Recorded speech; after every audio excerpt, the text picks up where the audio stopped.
Well, it's a beautiful spring morning here at Halmar's farm. We decided we'd put some sap buckets out this morning. We had a nice cold night last night that dropped down into the 20s. Things froze up really well, and the day's warming up nicely. Nice strong warm sunshine.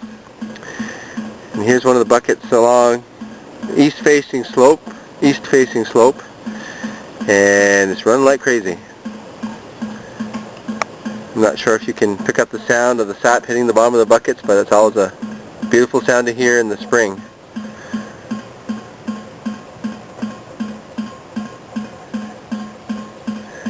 We put 2 taps on this tree. This one's running fast, and the one on this side is running even faster.